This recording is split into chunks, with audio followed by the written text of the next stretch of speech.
ਜੋ ਸਿੰਘ ਜੀ ਅਗਲੀ ਜਿਹੜੀ ਖਬਰ ਆ ਸੈਨ ਹੋਜ਼ੇ ਸਟੇਟ ਯੂਨੀਵਰਸਿਟੀ ਦੇ ਨਾਲ ਸੰਬੰਧਿਤ ਆ। ਉੱਥੋਂ ਦੀ ਯੂਨੀਵਰਸਿਟੀ ਪੁਲਿਸ ਡਿਪਾਰਟਮੈਂਟ ਤੇ ਉੱਥੋਂ ਇਹ ਖਬਰ ਜਿਹੜੀ ਆ ਰਹੀ ਆ ਬੀਤੀ 7 ਫਰਵਰੀ ਨੂੰ ਇੱਕ ਉੱਥੇ ਹੇਟ ਕ੍ਰਾਈਮ ਜਿਹੜਾ ਉਹ ਵਾਪਰਿਆ ਆ, ਜਿੱਥੇ ਇੱਕ ਸਿੱਖ ਮੁੰਡੇ ਦੀ ਕੁੱਟਮਾਰ ਹੋਈ ਆ ਤੇ ਨਾਲ ਇਹ ਪਤਾ ਲੱਗਾ ਆ ਵੀ ਉਸ ਦੀ ਦਸਤਾਰ ਨੂੰ ਵੀ ਹੱਥ ਪਾਇਆ ਗਿਆ ਹੈਗਾ ਆ।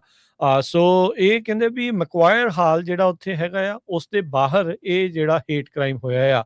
ਸੈਨ ਹੋਜ਼ੇ ਸਟੇਟ ਯੂਨੀਵਰਸਿਟੀ ਦੀ ਪੁਲਿਸ ਡਿਪਾਰਟਮੈਂਟ ਨੇ ਅਲਰਟ ਜਾਰੀ ਕੀਤਾ। ਜਿਹੜਾ ਕ੍ਰਾਈਮ ਉਹਨਾਂ ਨੇ ਖੁਦ ਲਿਖ ਕੇ ਘੱਲਿਆ ਵੀ ਇਹ ਜਿਹੜਾ ਹੇਟ ਕ੍ਰਾਈਮ ਸੀ ਆਊਟਸਾਈਡ ਆਫ ਮੈਕਵਾਇਰ ਹਾਲ 7 ਫਰਵਰੀ 2026 ਨੂੰ ਤੜਕੇ 12:45 ਦੇ ਇਹ ਸਾਰਾ ਕੁਝ ਵਾਪਰਿਆ।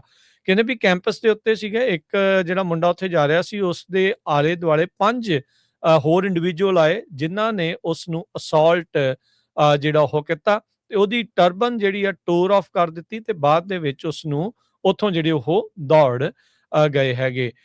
ਸੋ ਜਿਹੜੇ 5 ਸਸਪੈਕਟ ਆ ਜਿਨ੍ਹਾਂ ਦੇ ਵਿੱਚੋਂ ਜਿਹੜੇ ਕਹਿੰਦੇ ਵੀ ਵਾਈਟ ਮੇਲ ਅਡਲਟ, ਹਿਸਪੈਨਿਕ ਮੇਲ ਅਡਲਟ, ਵਾਈਟ ਔਰ ਹਿਸਪੈਨਿਕ ਮੇਲ ਅਡਲਟ, ਹਿਸਪੈਨਿਕ ਫੀਮੇਲ ਅਡਲਟ ਤੇ ਵਾਈਟ ਔਰ ਹਿਸਪੈਨਿਕ ਫੀਮੇਲ ਅਡਲਟ ਦੱਸੇ ਜਿਹੜੇ ਹੋ ਗਏ ਆ। ਸੋ 3 ਮੁੰਡੇ ਤੇ 2 ਕੁੜੀਆਂ ਸੀਗੀਆਂ ਜਿਨ੍ਹਾਂ ਨੇ ਇਸ ਮੁੰਡੇ ਦੇ ਉੱਤੇ ਇਸ ਤਰੀਕੇ ਦਾ ਹਮਲਾ ਕੀਤਾ।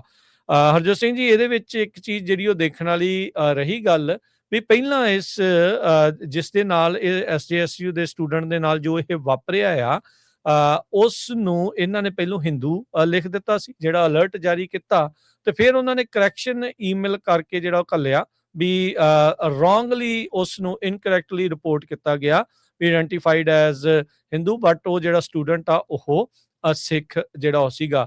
ਕਹਿੰਦੇ ਵੀ ਜਿਹੜੇ ਅਟੈਕਰ ਆ ਉਹ ਐਂਟੀ ਹਿੰਦੂ ਸੈਂਟੀਮੈਂਟ ਜਿਹੜਾ ਉਹ ਜ਼ਾਹਰ ਕਰ ਰਹੇ ਸੀਗੇ। ਸੋ ਪਰ ਇਹ ਵੀ ਦੇਖੋ 2 ਚੀਜ਼ਾਂ ਇਸ ਦੇ ਵਿੱਚ, ਇੱਕ ਤਾਂ ਇਹ ਆ ਵੀ ਬੱਚਿਆਂ ਦੇ ਵਿੱਚ ਹੀ, ਵਿਦਿਆਰਥੀਆਂ ਦੇ ਵਿੱਚ ਹੀ, ਹੁਣ ਇਹ ਨਹੀਂ ਪਤਾ ਵੀ ਵਿਦਿਆਰਥੀ ਸੀਗੇ ਉੱਥੋਂ ਦੇ ਜਾਂ ਕੌਣ ਸੀਗੇ ਜਿਨ੍ਹਾਂ ਨੇ ਆ ਕੇ ਇਹ ਹਮਲਾ ਇਸ ਦੇ ਉੱਤੇ ਜਿਹੜਾ ਉਹ ਕੀਤਾ ਵੀ ਉਸ ਦੀ ਆਇਡੈਂਟੀਟੀ ਨੂੰ ਟਾਰਗੇਟ ਜਿਹੜਾ ਉਹ ਕਰਕੇ ਉਸ ਦੇ ਨਾਲ ਕੁੱਟਮਾਰ ਕੀਤੀ, ਉਸ ਦੀ ਜਿਹੜੀ ਦਸਤਾਰ ਆ ਉਸ ਨੂੰ ਜਿਹੜਾ ਉਹ ਲਾਇਆ ਤੇ ਉਹਨਾਂ ਜਿਹੜੇ ਅਸੌਲਟ ਕਰਨ ਵਾਲੇ ਆ, ਹਮਲਾ ਕਰਨ ਵਾਲੇ ਆ, ਵੀ ਉਹਨਾਂ ਦੇ ਮਨਾਂ ਦੇ ਵਿੱਚ ਕਿੱਦਾਂ ਹੇਟ ਆ ਇਹਨਾਂ ਲੋਕਾਂ ਦੇ ਪ੍ਰਤੀ ਜਿਹੜੀ ਉਹ ਭਰੀ ਪਈ ਹੋਈ ਸੀਗੀ। ਸੋ ਇਸ ਸੰਬੰਧ ਦੇ ਵਿੱਚ ਹਰਜੋਤ ਸਿੰਘ ਜੀ ਆਉਂਦੇ ਦਿਨਾਂ 'ਚ ਇੱਕ ਟਾਊਨ ਹਾਲ ਮੀਟਿੰਗ ਹੁਣ ਰੱਖੀ ਜਿਹੜੀ ਉਹ ਗਈ ਹੈਗੀ ਆ, ਜਿਸ ਦੇ ਵਿੱਚ ਜਿਹੜਾ ਸਿੱਖ ਸਟੂਡੈਂਟ ਆ ਉਸ ਨੂੰ ਹੇਟ ਕ੍ਰਾਈਮ ਦਾ ਸਾਹਮਣਾ ਕਰਨਾ ਪਿਆ ਸੈਨ ਹੋਜ਼ੇ ਸਟੇਟ ਕੈਂਪਸ ਦੇ ਵਿੱਚ। ਦਸਤਾਰ ਜਿਹੜੀ ਉਸ ਦੀ ਧੱਕੇ ਦੇ ਨਾਲ ਉਤਾਰੀ ਗਈ ਆ। ਸੋ ਇਹ ਜਿਹੜੀ ਟਾਊਨ ਹਾਲ ਮੀਟਿੰਗ 12 ਤਰੀਕ ਨੂੰ ਯਾਨੀ ਕਿ ਪਰਸੋਂ ਨੂੰ ਵੀਰਵਾਰ ਨੂੰ ਸ਼ਾਮੀ 5 ਤੋਂ 9 ਵਜੇ ਤੱਕ San Jose State University Student Union Theatre ਦੇ ਵਿੱਚ ਰੱਖੀ ਗਈ ਹੈਗੀ ਆ। ਸੋ ਇਹ ਜਿਹੜੀ ਇਨਫੋਰਮੇਸ਼ਨ ਆਪਣੇ ਕੋਲ ਪਹੁੰਚੀ ਆ, ਉਹ ਜਿਹੜੀਆਂ ਸੰਬੰਧਿਤ ਈਮੇਲਸ ਆ ਸੈਨ ਹੋਜ਼ੇ ਸਟੇਟ ਯੂਨੀਵਰਸਿਟੀ ਦੇ ਪੁਲਿਸ ਡਿਪਾਰਟਮੈਂਟ ਦੀਆਂ, ਉਹ ਸਾਡੇ ਕੋਲ ਮੌਜੂਦ ਆ, ਜਿਸ ਦੇ ਆਧਾਰ ਦੇ ਉੱਤੇ ਆਪਾਂ ਤੁਹਾਨੂੰ ਇਹ ਸਾਰੀ ਜਿਹੜੀ ਜਾਣਕਾਰੀ ਆ ਉਹ ਦੱਸ ਰਹੇ ਆ।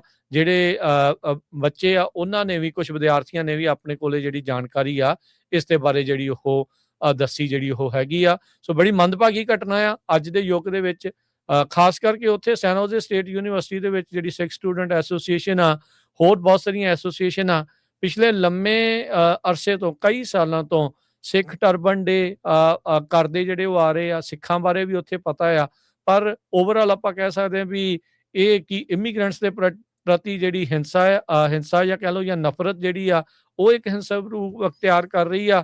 ਖਾਸ ਕਰਕੇ ਏਡੀ ਪ੍ਰੈਸਟੀਜੀਅਸ ਯੂਨੀਵਰਸਿਟੀ ਦੇ ਵਿੱਚ ਇਦਾਂ ਦੀ ਜਿਹੜਾ ਇੰਸੀਡੈਂਟ ਵਾਪਰਨਾ ਬੜੀ ਹੀ ਮੰਦਭਾਗੀ ਜਿਹੜੀ ਇਹ ਗੱਲ ਹੈਗੀ ਜੀ। ਬਿਲਕੁਲ ਇੰਨੀ ਵੱਡੀ ਗਿਣਤੀ 'ਚ ਜਿਹੜੇ ਸਿੱਖ ਆ ਵੀ ਏਰੀਏ ਦੇ ਵਿੱਚ ਰਹਿੰਦੇ ਆ, 7 ਦੇ ਕਰੀਬ ਗੁਰੂ ਘਰ ਹੈਗੇ ਆ ਤੇ ਤੁਸੀਂ ਵੀ ਉੱਥੋਂ ਪੜ੍ਹੇ ਹੋ, ਬਹੁਤ ਸਾਰੇ ਸਿੱਖ ਸਟੂਡੈਂਟ ਉੱਥੇ ਸਟੂਡੈਂਟ ਆ। ਸੋ ਇਦਾਂ ਦੀ ਘਟਨਾ ਵਾਪਰੇ ਤੇ ਉੱਥੇ ਦਾ ਜਿਹੜਾ ਪੁਲਿਸ ਆਫੀਸਰ ਇਹ ਪੱਗ ਵਾਲੇ ਨੂੰ ਲਿਖਦਾ ਵੀ ਇੱਕ ਹਿੰਦੂ ਜੈਂਟਲਮੈਨ ਦੇ ਉੱਤੇ ਅਟੈਕ ਹੋਇਆ। ਇਹ ਕਿੱਡੀ ਮਾੜੀ ਗੱਲ ਹੈਗੀ ਆ। ਸੋ ਵਾਰ-ਵਾਰ ਆਪਾਂ ਜਿੰਨੇ ਵੀ ਸਾਡੇ ਸਰੋਤੇ ਦੱਸਦੇ ਰਹਿੰਦੇ ਆ ਵੀ ਹੇਟ ਕ੍ਰਾਈਮ ਬਹੁਤ ਜ਼ਿਆਦਾ ਵੱਧ ਰਿਹਾ ਆ। ਕਈ ਇਸ ਗੱਲ ਨੂੰ ਸੀਰੀਅਸ ਨਹੀਂ ਲੈਂਦੇ। ਆ ਤੁਹਾਡੇ ਲਈ ਚੇਤਾਵਨੀ ਹੈ, ਇੱਥੋਂ ਤੁਸੀਂ ਅੰਦਾਜ਼ਾ ਲਾ ਲਓ ਕਿ ਕੀ ਕੁਝ ਵਾਪਰਿਆ ਹੈਗਾ।